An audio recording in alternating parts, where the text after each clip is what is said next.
কমলা,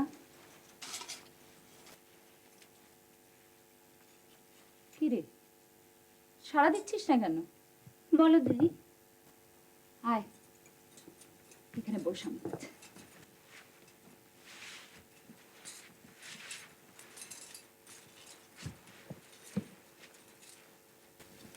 জানিস, আজ থেকে ২৬ বছর আগে তখনও আমাদের এই চক মেলানো বাড়ি ছিল না।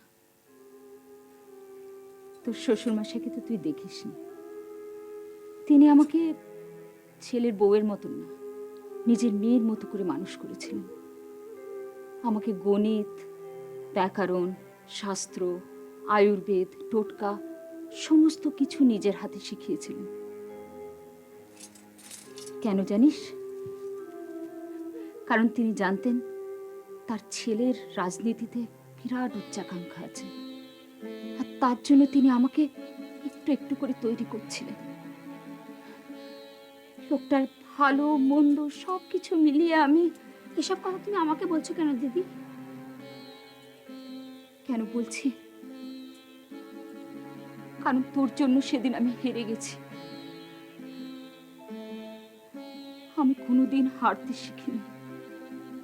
অমন করে তুমি কথা বলো না দিদি, আমার বড় ভয় করে। ভয় করে? আমাকে তোর ভয় করে? আর ৬টা বছর ধরে কর্তা না থাকলে তোকে আমি বুকে করে আগলে রেখেছি। তোকে নিজের হাতে উর্বশী সাজিয়ে আমার নিজের স্বামীর ঘরে পাঠিয়েছি। আর তোর অসুখ করলে আমি দিনরাত জেগে তোর সেবা করেছি, আর সেখানে তুই বলছিস তোর আমাকে ভয় করে? দিদি, আমি তো খুব গরিব ঘরের মেয়ে দিদি। এত কথার মারপ্যাচ, এত লুকোচুরি, এত খুন জখম আমি বুঝি না দিদি। খুন জখম? কার খুন? উনি যে সেদিন বললেন। আশ্চর্য, শুধু কর্তা বললেন বলেই তুই মেনে নিলি যে আমি খুন করেছি? আচ্ছা তুই নিজে বল, এই বাড়ির বাইরে আমাকে পা রাখতে দেখেছিস? এত যে পালা পার্বণ যাত্রা সবকিছু হয়, কোন দিন আমি বেরিয়েছি বাড়ি থেকে? কেন তোরা ফাতেমা বিবির খুনের সঙ্গে আমাকে জড়াচ্ছিস? চারিদিকে খুন খুন শুনতে শুনতে আমারও কেমন জানি না মনে হচ্ছে হয়তো আমি সত্যি... দিদি, তুমি এ কাজ কেন করলে দিদি? কি কাজ? মেয়েটাকে তুমি প্রাসাদে বেঁচে দিলে কেন? তাহলে কি করতাম? ফুল চন্দন দিয়ে তাকে পুজো করতাম? আজ গৌড় বল, বঙ্গ বল, সব জায়গায় ওনার একটা আলাদা সম্মান আছে। তিনি সুলতানের একমাত্র ব্রাহ্মণ মন্ত্রী। আজ নগর অধিকারী হয়েও তিনি উজিরের সম্মান পান। আজ সব ধর্মের লোক ওনার কাছে আসে মতামত নিতে, আর তুই চাস যে সেই সম্মান ধুলোয় মিশিয়ে যাক? আর কিছুই কি তোমার করার ছিল না? অন্য কিছু? অন্য কিছু? আর কি করতাম আমি? হ্যাঁ, আমি ওনাকে বাধ্য করেছি ওই মেয়েটিকে ত্যাগ করতে। কিন্তু ওই মেয়েটি আজ যদি আমার বাড়িতে থাকতো তাহলে আমরা সমাজচ্যুত হতাম, উনি রাজকর্ম খোয়াতেন। এটা বুঝছিস না? মেয়েটাকে তুমি চলে যেতে দিলে না কেন? এত বড় পৃথিবীতে ও হয়তো টিকে যেত কোনোভাবে। জবনের হারেমে ওর তো জাত, ধর্ম, চরিত্র সব গেল দিদি। বাহ,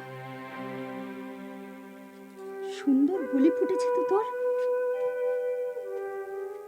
তবে একটা কথা শোন, ওই রাত্রে যদি আমি মেয়েটাকে বার করে দিতাম তাহলে ওই জেলেরাই ওকে ফেলে পালাতো, লুট হয়ে যেত মেয়েটা। ওর চেহারাটা একবার ভালো করে দেখেছিলি? 12 ভূতে লুটে খেত মেয়েটাকে, বেঘরে মরতো মেয়েটা। পরকালে কে স্বর্গে যাবে কে নরকে যাবে আমি কিচ্ছু জানি না, তবে মেয়েটার ইহকাল তো বাঁচলো।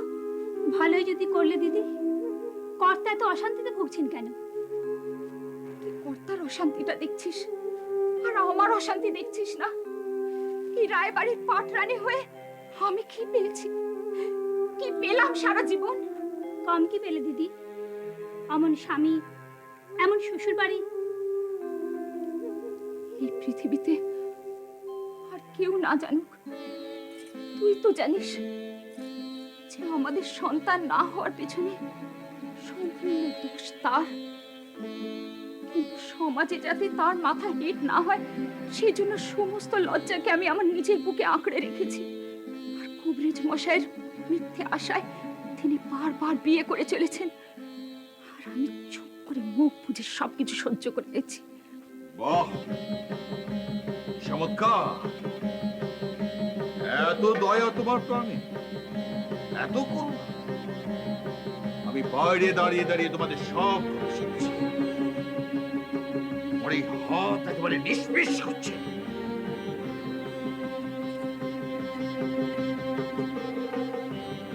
কে তুমি? হ্যাঁ, যা বলেছি তার প্রতিটি কথা সত্যি। মারবে আমাকে? মারো।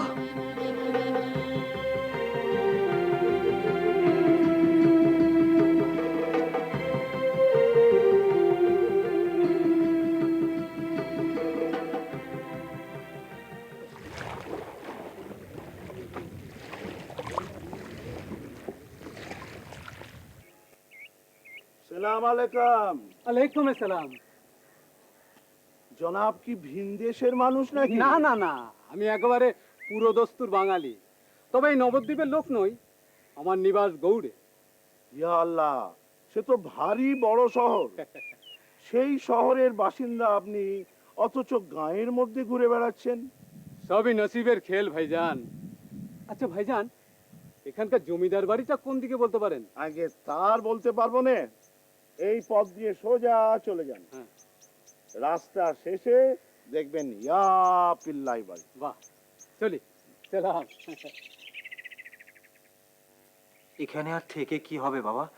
কি হবে মানে? ছোট কর্তার সঙ্গে দেখা না করেই চলে যাব? ওরা কি কেউ আমাদের কথা শুনবে? বুঝলি সুরেশ্বর, অনেকদিন আগেই তোকে এক ঘরে হতে হতো। আমি কায়ক ক্লেশে অনেক কষ্টে সেটাকে ঠেকিয়ে রেখেছি। ঠাকুর মশাই, আপনার পায়ে পড়ে, ওই সতীশ কলু ছাড়া আপনি আর অন্য যে কোনো সুপাত্রের সন্ধান দেন। আমার ওই একটা মাত্র মেয়ে, বিয়ের নামে তারে বলে দিতে মন সরে না। ওরে বাবা, সুপাত্র পেতে গেলে ট্যাকের কড়ি লাগে। ট্যাকে না ইন্দি, বছরে গোবিন্দি। কন্যা দায় বড় দায়, মেয়ে সন্তান ঘরে বরে রাজরানী হবে, এ তো সব বাবাই চায়। কিন্তু সেটা কি হয়? তাই আমি বলছিলাম, শান্তি না থাকলে স্বাদ মেটে না। কি ওই সতীশের ঘরেই মেয়েটাকে তুলে দিই। আরে বাবা, আর কিছু না হোক খেয়ে পরে বাঁচতে তো পারবে। আর তোকেও সমাজে এক ঘরে হতে হবে না। ওই যে মুকুন্দ বাবাজি আসছে।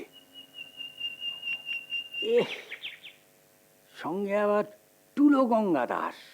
তাই তো দেখছি। মুকুন্দ সঞ্জয়, তোমার চণ্ডী মণ্ডপ তো দেখছি একেবারে চাঁদের হাট।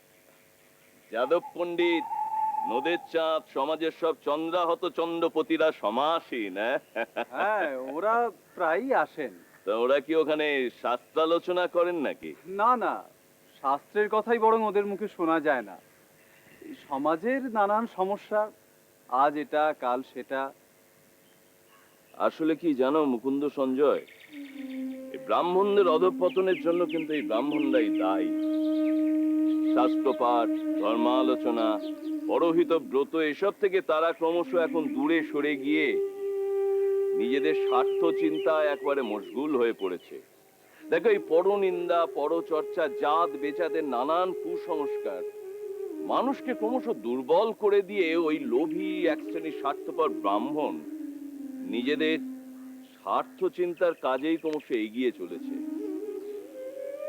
জানি পণ্ডিত মশাই, নিজের চোখেই তো সব দেখতে পাচ্ছি। আমার এসবে বিন্দুমাত্র রুচি নেই, কিন্তু কি করি বলুন? ওরা আসেন, তাড়িয়ে তো দিতে পারি না।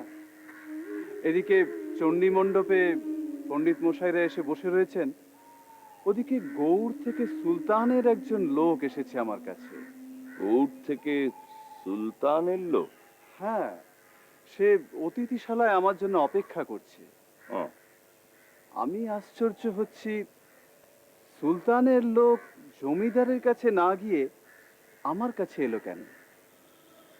আমার সঙ্গে তো সুলতানের তেমন সম্পর্ক নেই। আমার মনে হচ্ছে নিশ্চয়ই এখানে কোনো গুরুত্বপূর্ণ ঘটনা ঘটেছে। তাই হবে। পণ্ডিত মশাই, বল। এই প্রথম কোনো রাজপুরুষ আমার কাছে অতিথি হয়ে এলেন। আপনি যদি একটু সঙ্গে থাকেন। অবশ্যই, চলো চলো চলো চলো। না হয় আর একটা বছর সময় দেন ঠাকুর মশাই, তার মধ্যে যে করেই হোক আমি। একটা বছর? আমার সঙ্গে সমাজের কথা হয়েছে, তারা তো তোকে 1 মাসের বেশি সময় দিতে চায় না রে।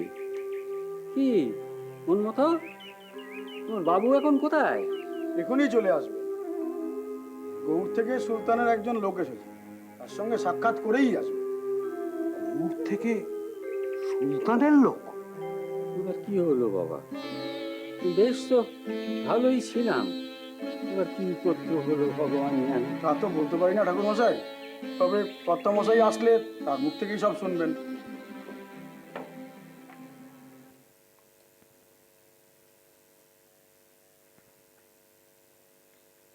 প্রণাম ছোট কর্তা, প্রণাম পণ্ডিত মশাই। মঙ্গল হোক। সালাম আলাইকুম। ওয়ালাইকুম আসসালাম। আপনিই এসেছেন গৌড় থেকে? জি। আমার কাছে কি প্রয়োজন? সুলতানের হুকুমে আমি একজন লোকের খোঁজ করতে এসেছি এখানে। কে সেই লোক? তার নাম জানি না, তবে এইটুকু জানি সে একজন হিন্দু। সে নাকি নবদ্বীপের রাজা হয়ে বসেছে। রাজা হয়ে বসেছে নবদ্বীপে? এইরকমই সংবাদ আছে সুলতানের কাছে। আশ্চর্য ব্যাপার, এই নবদ্বীপে কেউ রাজা হয়ে বসেছে আর আমরা জানি না? না না, মানে জানি, আমার মনে হচ্ছে আমি বোধহয় জানি। পণ্ডিত মশাই, আচ্ছা, সুলতানকে সংবাদটা কে দিয়েছে? তা সঠিক বলতে পারবো না, তবে কানা ঘুষে শুনেছি কোন একদিন বাউল ফকির সংবাদটা দিয়েছে। বাউল ফকির?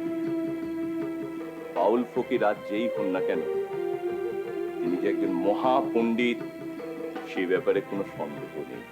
কি বলছেন আপনি? এই নবদ্বীপে হিন্দুদের মধ্যে কাকে আপনি রাজা বলে ভাবছেন? আস্তে আস্তে জানতে পারবে মুকুন্দ সঞ্জয়। সুলতানকে বলবেন তা চিন্তা করার কোনো কারণ নেই। তার কারণ আমাদের রাজা তার সোনার সিংহাসনের প্রতি এতটুকু লোভ নেই, সে যে মানুষের মনের সিংহাসনে বসতে চায়। আপনার কথাটা ঠিক বুঝতে পারলাম না পণ্ডিতজি। বুঝতে পারলে না? তুমি সেই রাজাকে কি নিজে চোখে একবার দেখতে চাইছো? বেশ, তাহলে চলো তুমি আমার সঙ্গে। কোথায় নিয়ে যেতে চাইছেন ওকে? আমার টোলে। ও গিয়ে দেখুক আমাদের সেই ভবিষ্যতের রাজাকে। কার কথা বলছেন? আমাদের নিমাই? আর কার কথা বলতে পারি মুকুন্দ সঞ্জয়? মিশ্র পুরন্দর জগন্নাথ পণ্ডিতের ঘরে রাজা হয়ে জন্মগ্রহণ করেছে। সে যে রাজা হয়েই জন্মেছে, শুধু নবদ্বীপের রাজা নয়। আমার যদি এতটুকু ভুল না হয়, তাহলে আমি ফলক করে বলতে পারি বিশ্বম্ভর হবে একদিন বিশ্বপতি। আমি তো তোদের বলেছিলাম জমিদারের কাছে যেতে। বুদ্ধিমন্ত, বয়সে নবীন হলে কি হবে, বিচার বিবেচনায় বেশ প্রবীণ। তা তোরা তো সব জেদ ধরলি, মুকুন্দ বাবাজির কাছে আসবি। ছোট কর্তা আমাদের খুব কাছের মানুষ ঠাকুর মশাই, বিপদে আপদে তার কাছেই তো ছুটে আসি। এদিকে আবার সুলতানের লোক এসে অপেক্ষা করছে তার জন্য। দেখো কতক্ষণে ছাড়া পায় কে জানে। এই তো মুকুন্দ বাবাজি, এসো এসো এসো। প্রণাম পণ্ডিত মশাই। প্রণাম ঠাকুর মশাই। আয়ুষ্মান হও, দীর্ঘজীবী হও। একটু কাজে ব্যস্ত হয়ে পড়েছিলাম বলে আসতে একটু দেরি হয়ে গেল। হ্যাঁ, তো বলুন কি ব্যাপার? ব্যাপারটা হলো এই সুরেশ্বরের আইবুড়ো মেয়েটিকে নিয়ে।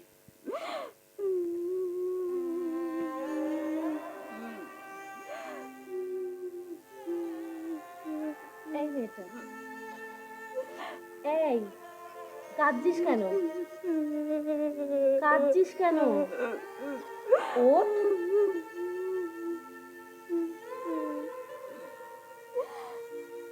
কি নাম তোর? শান্তিলতা।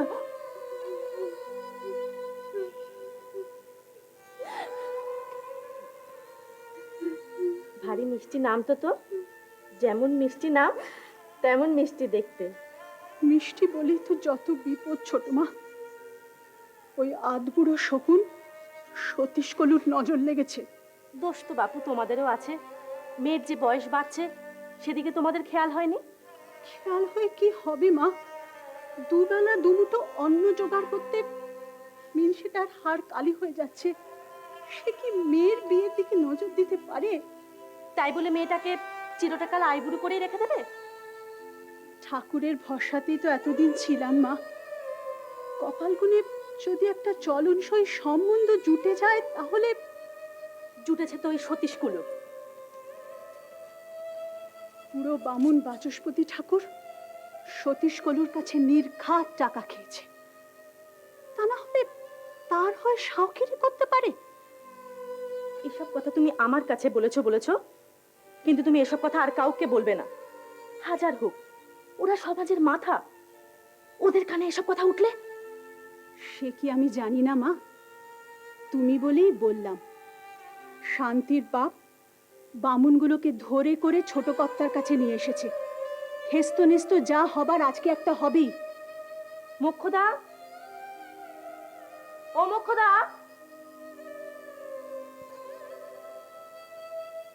আমাকে ডাকছিলেন ছোট মা? হ্যাঁ মোক্ষদা, তুমি একটু তোমাদের ছোট কর্তাকে ভেতর বাড়িতে ডেকে নিয়ে এসো তো। আচ্ছা মা। দেখো মানদা, যা বলার আমি ওকে সবই বলবো, কিন্তু ওতেই হবে মা, ওতেই হবে।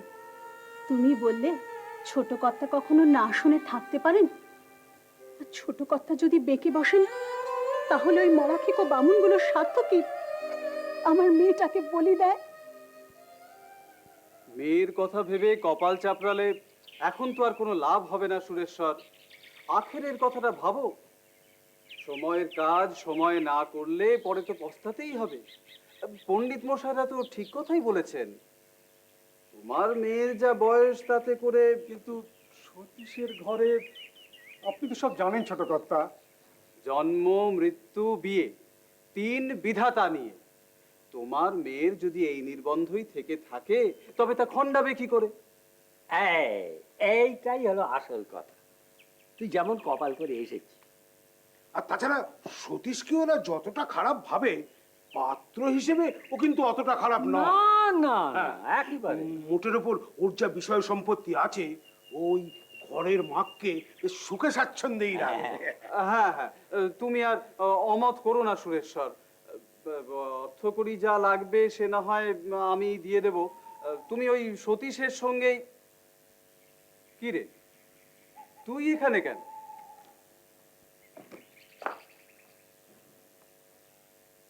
বৌরানিমা একবার ডাকছেন ভেতরে। আবার কি হলো? তা তো জানি না। আচ্ছা ঠিক আছে, তুই ভেতরে যা, গিয়ে বল আমি যাচ্ছি।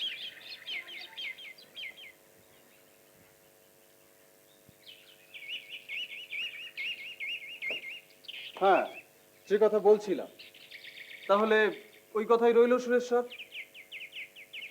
আজ বাদে কাল একটা বেশ ভালো দিন আছে, তা আমি ওই লগ্নাদিও গণনা করে রেখেছি। খুব ভালো, খুব ভালো। তাহলে ওই লগ্নেই শুভ কাজ সুসম্পন্ন হয়ে যাক। কিন্তু ছোট কর্তা। আর কিন্তু করো না সুরেশ্বর। ওই লগ্নে যদি মেয়ের বিয়ে দিতে রাজি থাকো তবে সন্ধে আমার সঙ্গে দেখা করো, অর্থকরীর ব্যবস্থা আমি করে দেব। আর যদি রাজি না থাকো তবে পরিষ্কার জেনে রাখো আমি আর এসবের মধ্যে নেই। দরকার হলে তোমরা বুদ্ধিমন্তের কাছে যাও, সে জমিদার মানুষ, সে যদি কিছু করতে পারে করবে। না, সে কিচ্ছু করবে না মুকুন্দ বাবাই। এই নদীর চার বাচস্পতি আর যাদব পণ্ডিতের কথার ওপর জমিদার বুদ্ধিমন্ত খাঁ একটি কথাও বলবে না। তাহলে আজ আমরা আসি। আসুন আগে। দীর্ঘজীবী হও বাবা। আয়ুষ্মান।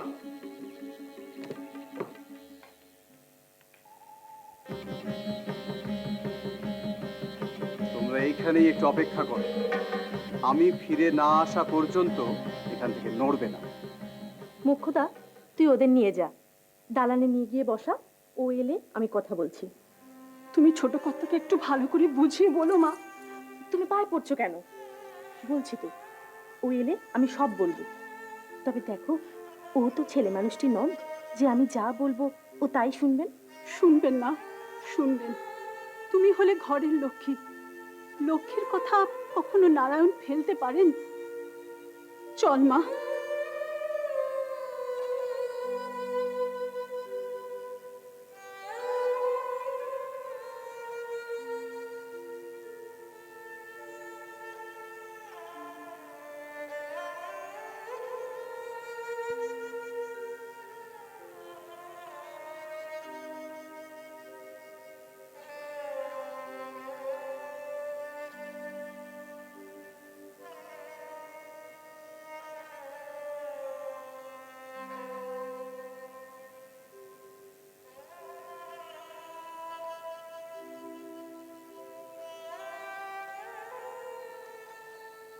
কি ব্যাপার, হঠাৎ জরুরি তলব?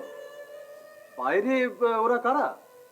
বলছি, তোমার কাছে কারা এসেছিল বাইরে? তা অনেকেই। যেমন?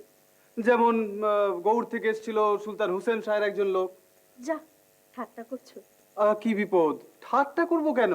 সুলতানের লোক তোমার কাছে কি জন্য আসবে? কারণটা বড় অদ্ভুত। সে এসেছিল রাজার খোঁজে। রাজার খোঁজে? এখানে? হ্যাঁ। পাগল টাগল নয় তো? আরে না না, গঙ্গাদাস পণ্ডিত তাকে নিয়ে গেলেন তার টোলে। কেন? রাজা দেখাবেন বলে। তা সে রাজাটি কে? কে? আমাদের নিমাই। নেহাত ভুল করেননি পণ্ডিত মশাই। আমারও তাই মনে হয়।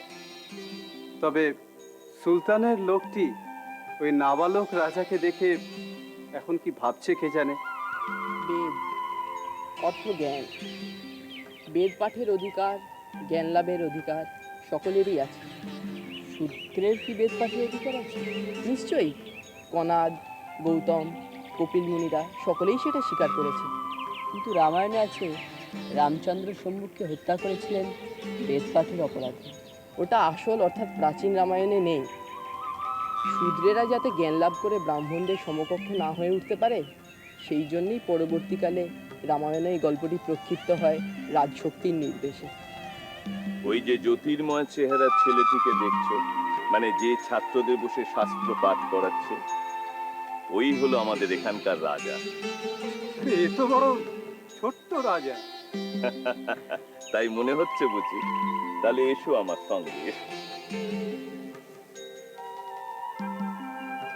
বিশ্বম্ভর, পণ্ডিত মশাই, ইনি এসেছেন সুদূর গৌড় থেকে, সুলতান হুসেন শাহর ইনি কর্মচারী। নবদ্বীপে আপনি স্বাগত। বলুন, আমরা আপনার জন্য কি করতে পারি? আসলে উনি এসেছেন মানে সুলতান হুসেন শাহ ওনাকে পাঠিয়েছেন, তার কাছে নাকি খবর আছে এই নবদ্বীপে নাকি একজন রাজার আবির্ভাব ঘটেছে। রাজারা তো আবির্ভূত হন না, মানুষই সৃষ্টি করেন রাজাকে। শ্রী রামচন্দ্র পর্যন্ত রাজা হতে পারেননি জনতার সম্মতি ছাড়া। তাহলে এই বাংলা মুলুকের রাজা কি সুলতান হুসেন শাহ নন? না, রাজশক্তি তিনি অধিকার করেছেন মাত্র শস্ত্র বলে, শাস্ত্র বলে নয়। এই ভারত ভূমিতে রাজা ছিলেন জনতার দ্বারা নির্বাচিত, জনতার সম্মতির অধীন। ঋগ্বেদ, অথর্ববেদ তাই বলছে। মহাবংশ রাজাকে বলেছে মহাসম্মত, অর্থাৎ সকলের সম্মতিক্রমে নির্বাচিত। তাই তিনি আসল রাজা নন যিনি পার্থিব কোনো সিংহাসনে অধিষ্ঠিত। তিনি আসল রাজা যিনি আপামর জনতার হৃদয়ের সিংহাসনে অধিষ্ঠিত। কি কিছু বুঝলে? বুঝলাম, কিন্তু যা বুঝলাম তা সুলতানকে বোঝাতে পারবো তো?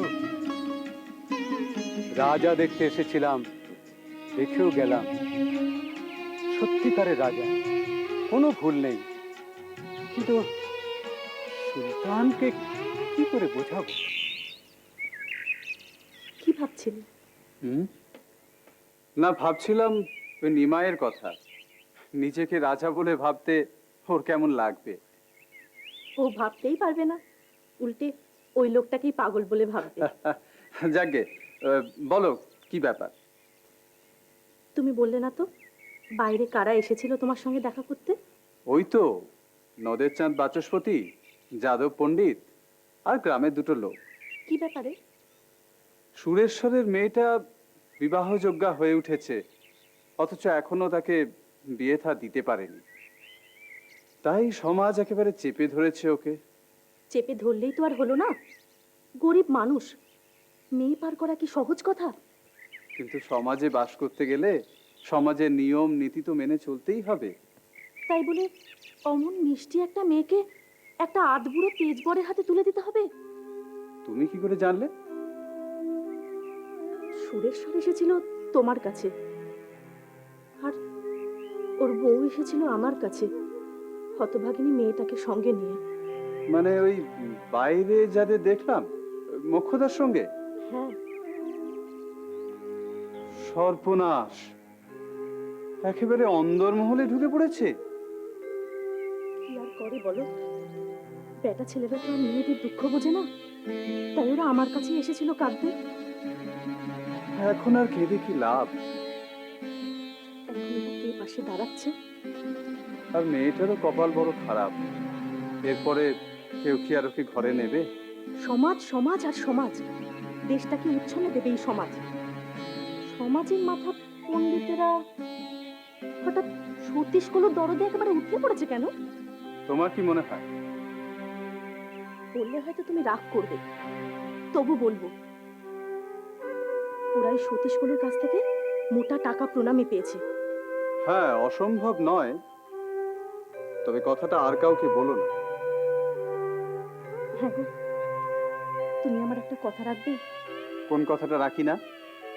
তোমাকে এই বিয়েটা বন্ধ করতেই হবে, যেরকম করে হোক। আর এমন কায়দায় বন্ধ করতে হবে যাতে সুরেশ্বরের পরিবার কোনো বিপদে না পড়ে। তো মহা মুশকিলে ফেললে। আমি যাব মুকুন্দ সঞ্জয়ের কাছে, যাব বুদ্ধিমন্ত খাঁয়ের কাছে, গিয়ে প্রশ্ন করব, সমাজ শাসন মানে কি প্রজা পালন না প্রজা পীড়ন?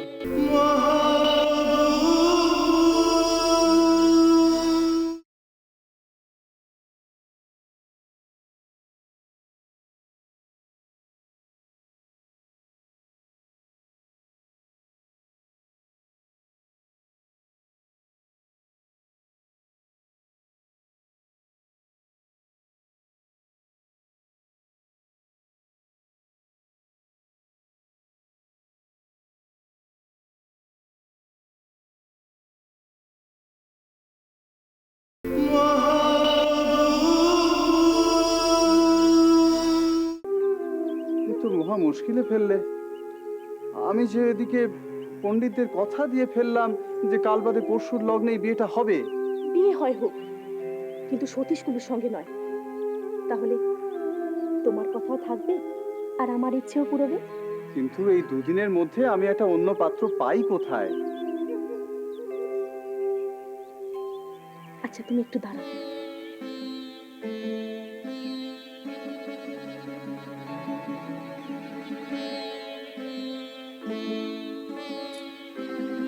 এই মেয়েটা, শোন।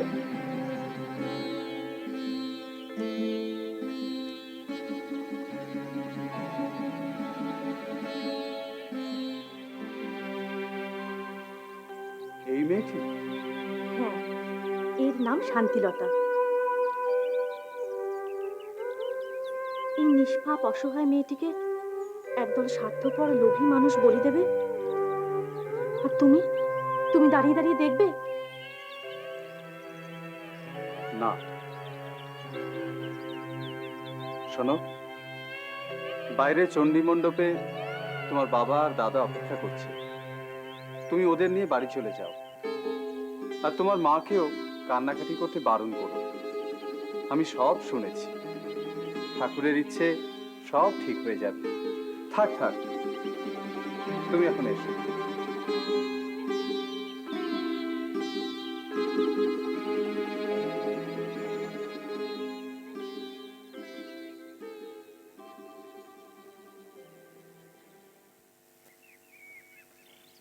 এবার এবার কি করবে? কোন পথে হাঁটবে সেনাপতি মশাই? তা জেনে তোমার আর কি লাভ? আমার ঘাড়ে তো সব বোঝা চাপিয়ে দিলে, এখন বুঝি দাঁড়িয়ে দাঁড়িয়ে মজা দেখবে? উফ, মজা দেখতে আমার যে কি মজাই না লাগে।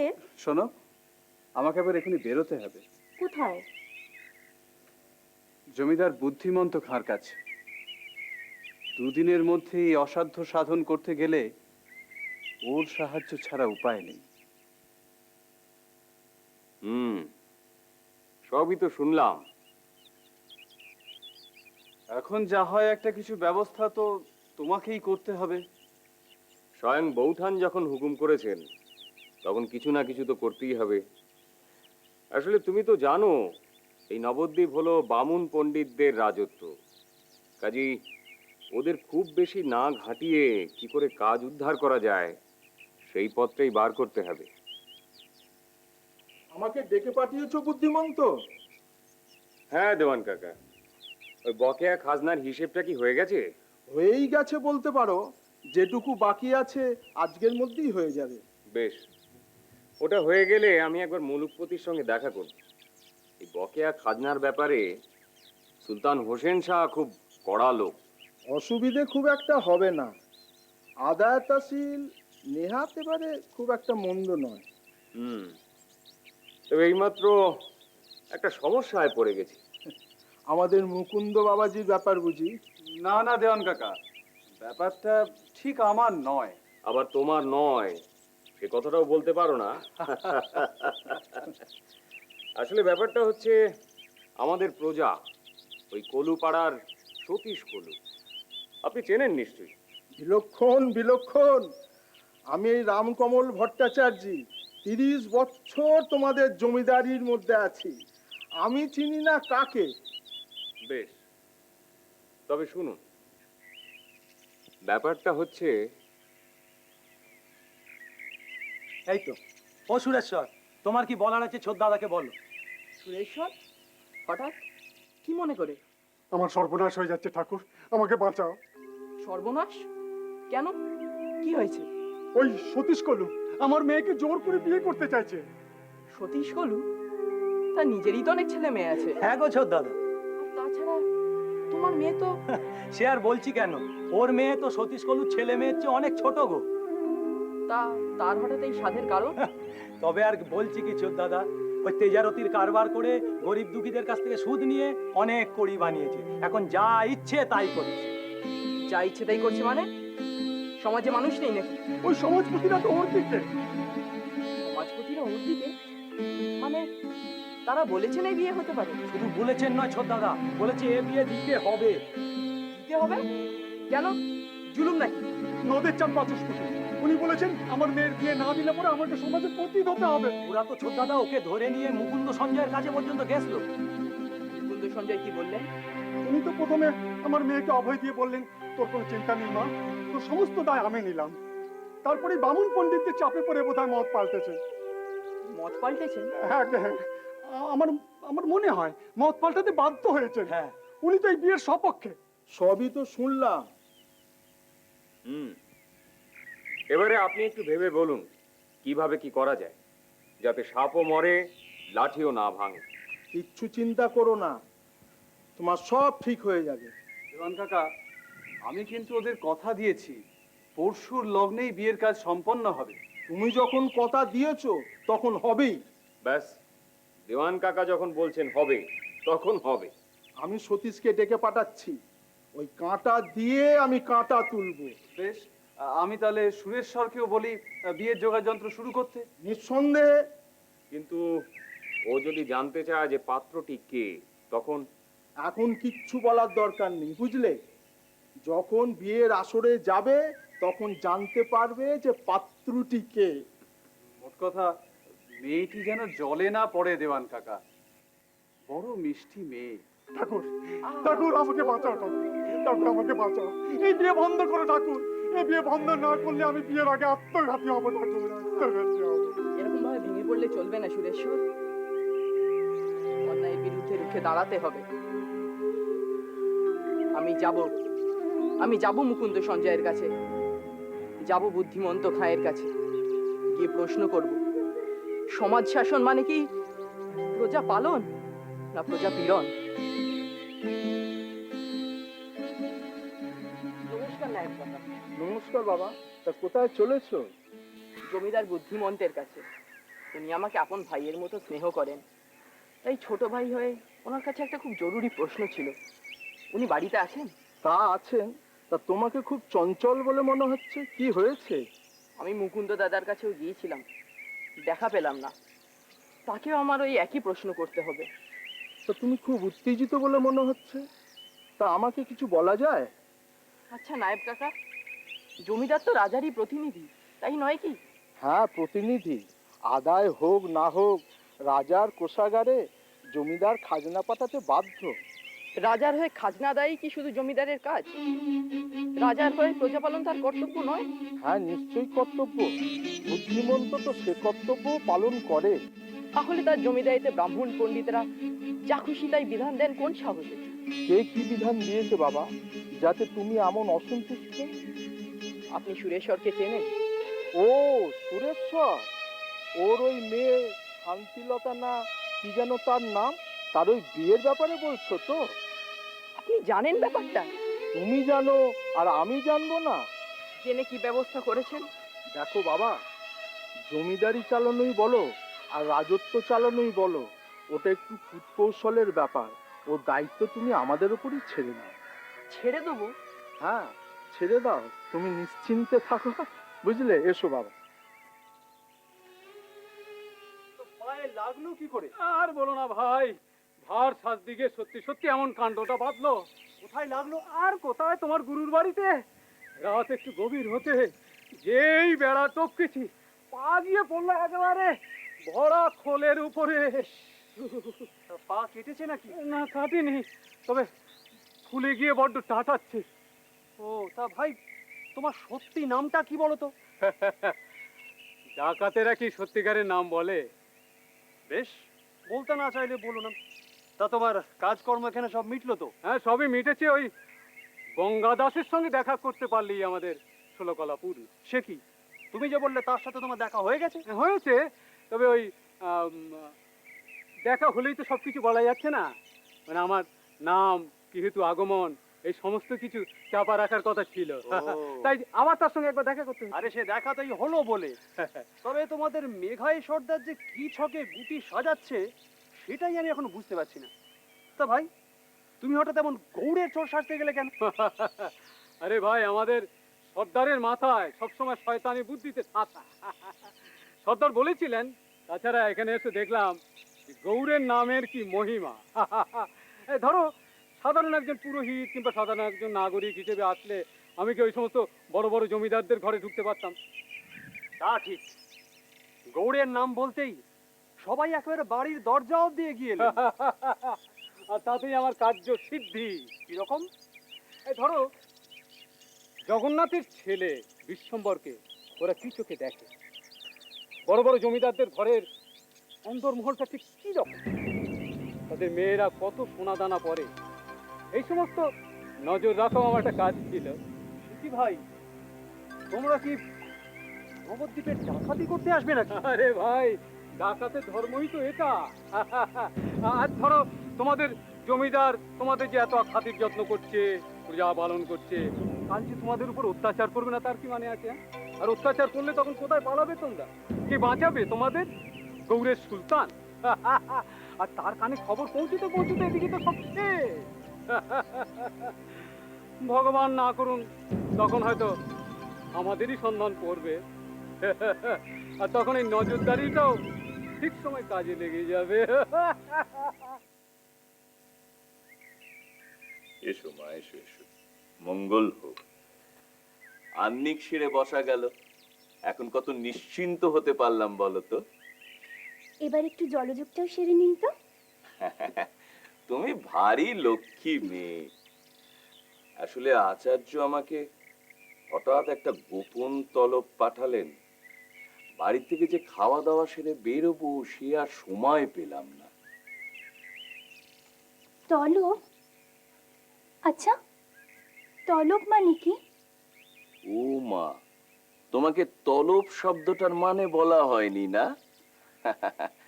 শোনো, ওই তলব শব্দটার মানে হলো, এটা একটা বিদেশি যবন শব্দ, রাজকার্যে এ কথাটাকে খুব ব্যবহার করা হয়।